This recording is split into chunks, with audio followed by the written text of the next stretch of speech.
Eu dormi, acordei e não andou mais. Foi um pesadelo para mim isso, né? Eu fiquei numa cama vegetativa por um bom tempo, né?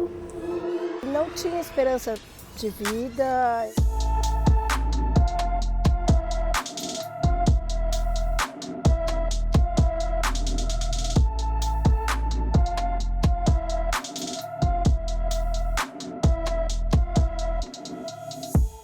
O desejo de viver uma vida digna por direito fez surgir o ímpeto necessário para sair do lugar e se permitir ir, sentir, se redescobrir, trabalhar, amar.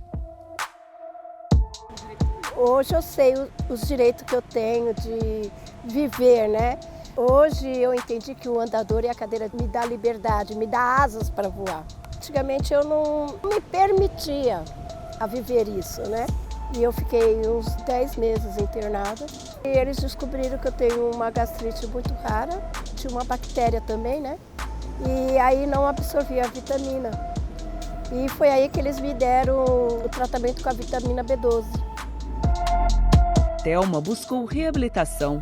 Chegou a ver o SUS com um olhar de assistencialismo, mas logo descobriu seus direitos e a rede de cuidados à pessoa com deficiência. A rede só existe se houver conexão. E essa conexão ela se dá a partir da articulação entre os profissionais da rede, entre os usuários, familiares e gestores.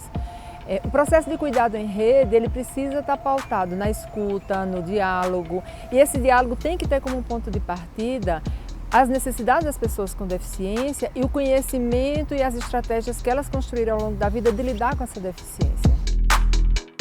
Quando a gente traz para essa lógica de rede, acho que além de descentralizar os serviços, a gente fala principalmente da conversa entre eles. Então a gente está num ser, se eu não conversar com a unidade básica de saúde da pessoa que está sendo acompanhada aqui, eu não conheço onde ela mora, como que ela chega aqui, eu não vou conseguir pensar num projeto terapêutico de fato efetivo.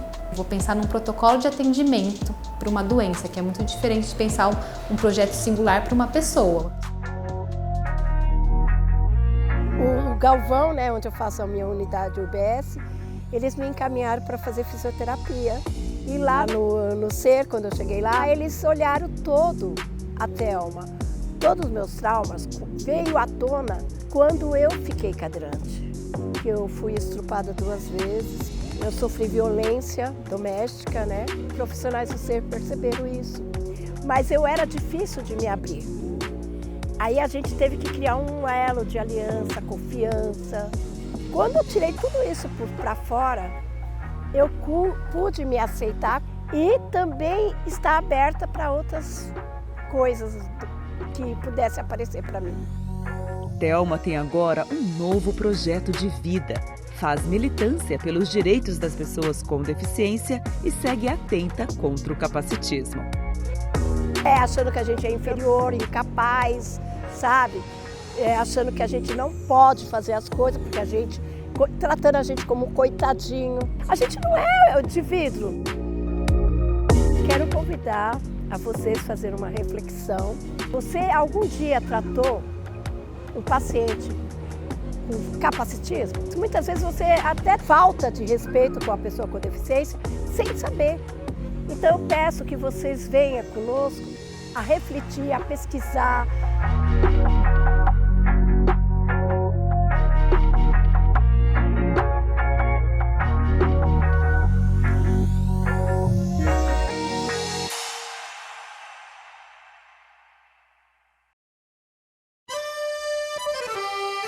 Então, trabalhar em rede sempre é muito desafiador, mas é um trabalho importante e essencial.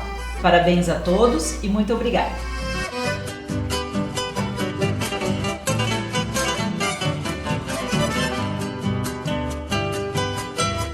Na falta de um sistema informatizado comum entre serviços federais, estaduais e municipais, a coordenação da atenção não pode deixar de existir e as tecnologias auxiliam no compartilhamento de informações. Com as condutas pautadas na Portaria 4279, Diretrizes para a Organização da Rede de Atenção à Saúde do SUS, é possível garantir um melhor serviço e padronização. Larissa chegou ao Centro Especializado em Reabilitação em Santa Rosa há 6 anos, encaminhada por uma das UBSs espalhadas pelos mais de 22 municípios atendidos por este ser. Eu tinha dificuldade na escola de aprender, né? De gastar fala também. Até hoje tenho um problema da fala. A professora Sandra me passou para o posto, depois do posto passar para vocês.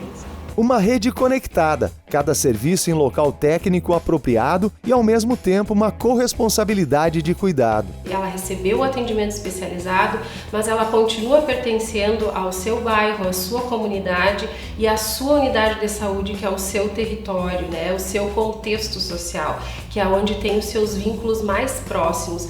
Por isso que é importante toda a rede ter essa corresponsabilidade. E enquanto ela esteve aqui no SER, o SER sempre tentou fazer esse contato e esse alinhamento com a rede de cuidado, com a escola, com o atendimento especializado, com o CRAS, com o CRES, com a família e com as instituições a qual ela passou.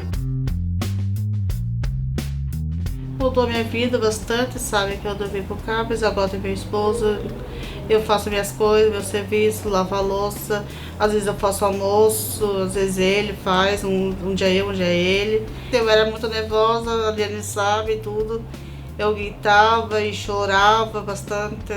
Aí depois agora que eu vim no CAPES, que eu conheci o Elinho aqui no CAPES, meu esposo, e faz 10 anos já que nós estamos juntos.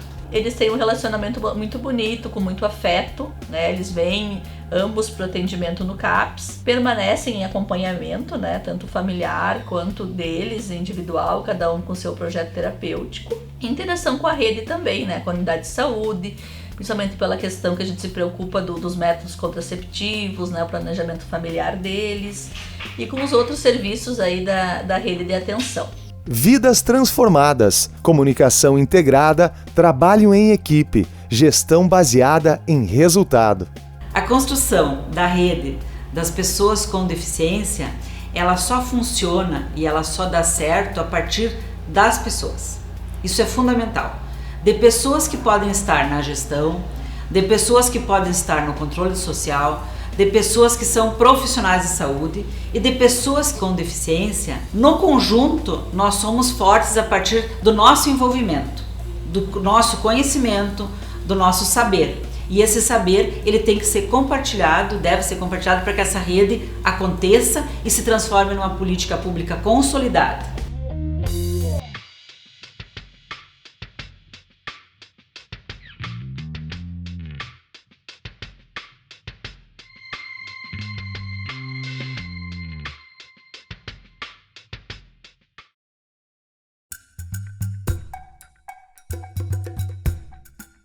Tenho um problema visual, mas isso não impede de eu estar no meio das pessoas, de sair, de falar.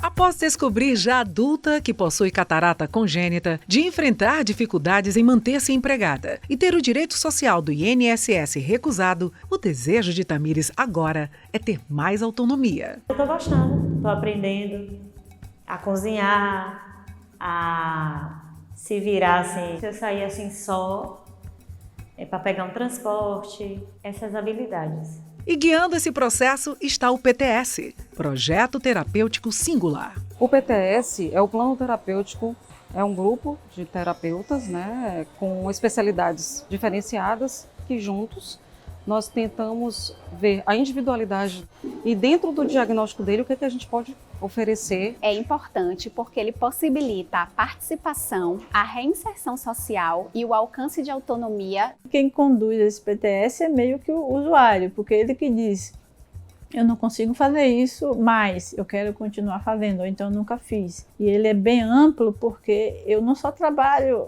a questão, eu quero só ler. Voltar a ler para quê? Para voltar ao trabalho, para voltar a estudar. Eu quero voltar a ler, mas quero voltar à escola. Então eu preciso ter essa interação também com a escola, que é fora daqui. Aí o PTS, ele abrange tudo isso. Ele não é uma coisa fechada só no sujeito, ele também é do ambiente. reconhecendo o PTS como uma tecnologia para a gestão do cuidado e que contribui para a interdisciplinaridade, a humanização, a equidade e a resolutividade, o Estado da Bahia fez uma mobilização para capacitar os profissionais da saúde. O PTS exige, uma postura diferente, não só o lugar de operador do cuidado, mas também de gestor do cuidado, e essa é uma lógica ainda nova para os nossos serviços de reabilitação, porque o PTS ele é a história do usuário nesse serviço, ele é o plano de cuidado ao longo do tempo e ele não é o preenchimento burocrático de um papel. A gente optou por usar dinâmicas bem leves, processo de metodologias ativas, e misturamos essas turmas. Então a gente tinha dentro de um mesmo grupo pessoas da assistência direta, pessoas da administração. Dessa forma, nós percebemos que as pessoas poderiam trocar mais sobre o que elas fazem, haveria uma maior compreensão do que o meu processo interfere no processo de trabalho do outro, a colaboração mesmo. Após a capacitação, uma nova etapa. Nesse momento a gente está nesse processo de redesenho dos fluxos e dos processos de trabalho, de forma a acomodar o PTS dentro de uma agenda que seja protegida. Embora a gente esteja nesse processo, os profissionais da equipe de assistência já começam a usar o protocolo, né? Nós da administração, a gente foi uma perspectiva totalmente diferente, porque a gente pensou que era voltado só ao pessoal da terapia, da assistência. E vai muito além disso. É você acompanhar o usuário da entrada dele, é você se envolver, é colocar o usuário como prioridade, é uma teia. E a essência do PTS vai tomando forma.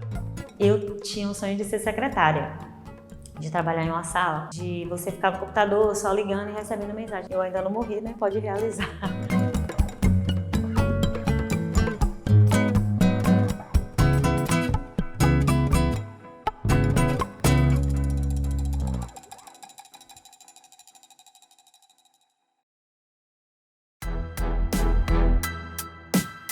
Porque tem muitas situações de vulnerabilidade que você faz o encaminhamento, se você acaba não discutindo com aquele território, às vezes essas pessoas estão numa situação ali de fragilidade que elas não conseguem nem chegar. Então, poder pensar todo esse cuidado, né, eu acho que é uma das potências. Eu vejo como o coração mesmo do nosso trabalho, esse espaço do matriciamento e que reverbera nas ações mesmo de cuidado.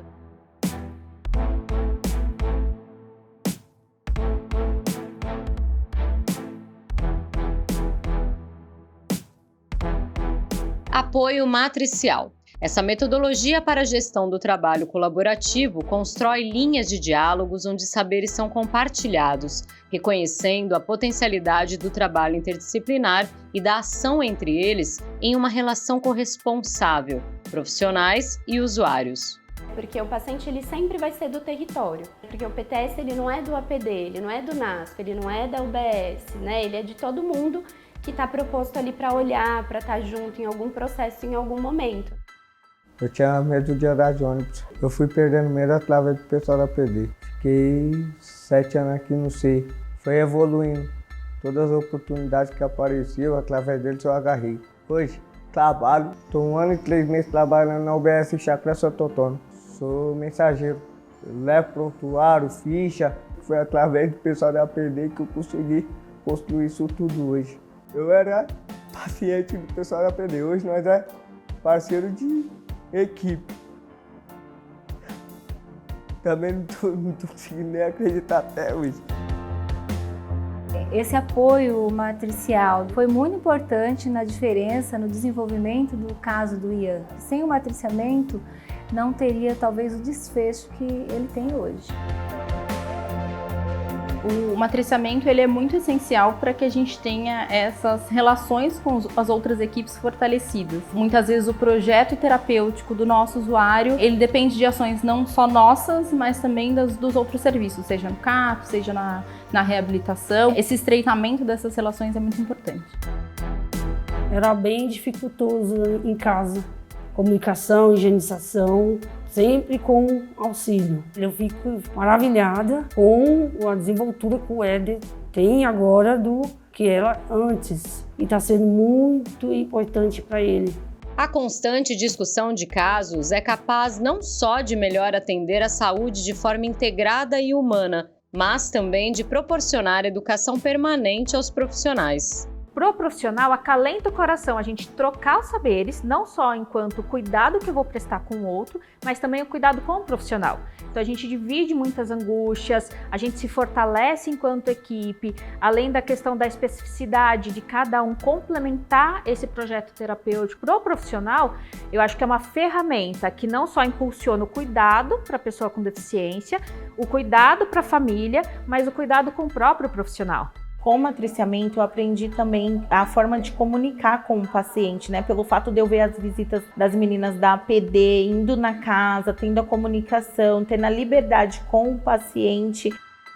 Uma coisa muito importante do apoio matricial é uma perspectiva anticapacitista, no sentido de conseguir dizer para os profissionais de outros setores, né, da saúde que não estão acostumados a lidar com as pessoas com deficiência, de que elas também são de responsabilidade desses serviços, não só do centro de referência, e que o atendimento para elas tem que ser como de outra pessoa. Tendo esse olhar compartilhado, acho que entre mais pessoas da saúde, tanto do SER, quanto do APD, quanto da UBS, quanto de um hospital, a gente consegue dividir isso mais com a família e com a sociedade.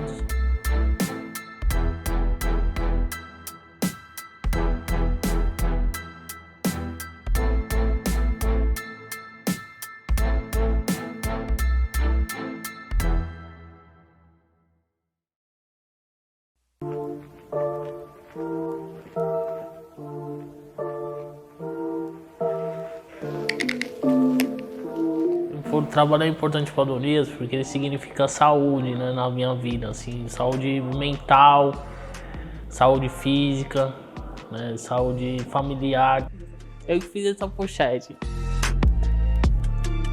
O produto aí é bacana, bonito.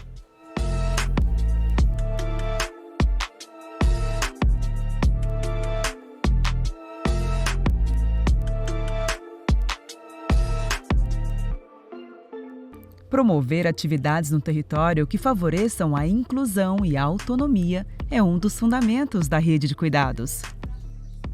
A questão de produzir qualidade de vida e saúde para os sujeitos a partir da temática do trabalho é uma responsabilidade dos serviços, diversos serviços, por isso é intersetorial, assim, por isso que não tem que ter fronteiras, né? Serviços que tenham essa ideia ampliada não do diagnóstico e não focado na doença, mas sim focado no que é a necessidade do sujeito, né? E as pessoas precisam de trabalho e renda para ter saúde. O coletivo Odabras, ele é um grande guarda-chuva para desenvolver o trabalho a partir da economia solidária e inspirado também na metodologia do emprego apoiado. Porque no começo que eu estava doente, eu me sentia uma pessoa que não tinha capacidade para nada, né? Eu achava que ia ser difícil, que não ia conseguir, mas aí quando eu vi a primeira boneca pronta, aí eu pensei, valeu a pena, eu consegui. A minha responsabilidade aqui na oficina é mexer com as plantas, trocar de vasos, a gente faz as vendas. Quando eu peguei meu primeiro dinheiro, fiquei feliz, comprei as coisas que estavam dentro de casa, minha mãe ficou mais feliz ainda. Eu me sinto independente assim, o trabalho traz tudo, né? Trazer para um lugar de dignidade que às vezes por muito tempo é tirado, né? E é um lugar em que você se torna dono do seu trabalho. E através da organização social, coletiva, né? Principalmente coletiva, a coisa acontece. A promoção da saúde vai além de um estilo de vida saudável, vai na direção de um bem-estar global, é promoção da qualidade de vida. Saúde não quer dizer só não ter doença. A saúde é eu estar feliz, me sentir realizada com os meus propósitos. Vida. A gente faz produção de vida quando a gente está com eles, né? A gente cria com eles estratégias criativas para que eles possam se desenvolver, que saia da questão do estigma da deficiência ou da loucura. É construir com eles projetos de vida e que eles se fortaleçam. A atuação intersetorial é importante também para a prevenção das causas de deficiências. Olhar vigilante e escuta ativa podem, com medidas oportunas, atenuar ou evitar ocorrências. E prever significa vigiar. Então, o vigiar é justamente acompanhar o processo de evolução, de cuidado e identificar onde é que o momento que é um sinal de alerta. E esse sinal de alerta, quando ele existe, porque todos nós temos algum sinal de alerta com a saúde, ele precisa ser cuidado, com corresponsabilidade de cuidado. Desenvolver ações de prevenção e de identificação precoce de deficiências na fase pré-natal, infância, adolescência e vida adulta é um dos objetivos da Rede de Cuidados à Pessoa com Deficiência.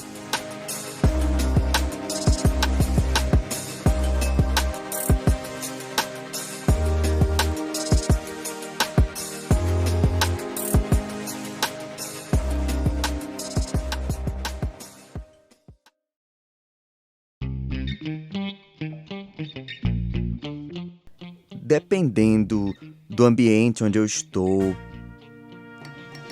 e das barreiras que eu encontro, eu tenho mais ou menos autonomia e participação social.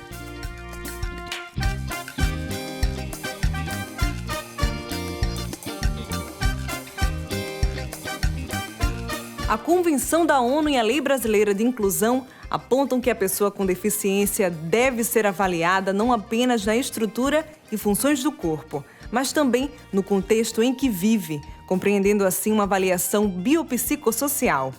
Eu considero a avaliação biopsicossocial mais adequada porque ela vai muito além. Não se preocupa só com a sequela, está se preocupando com a pessoa, com o potencial que ela tem, para inserir ela no contexto social, mercado de trabalho, educação.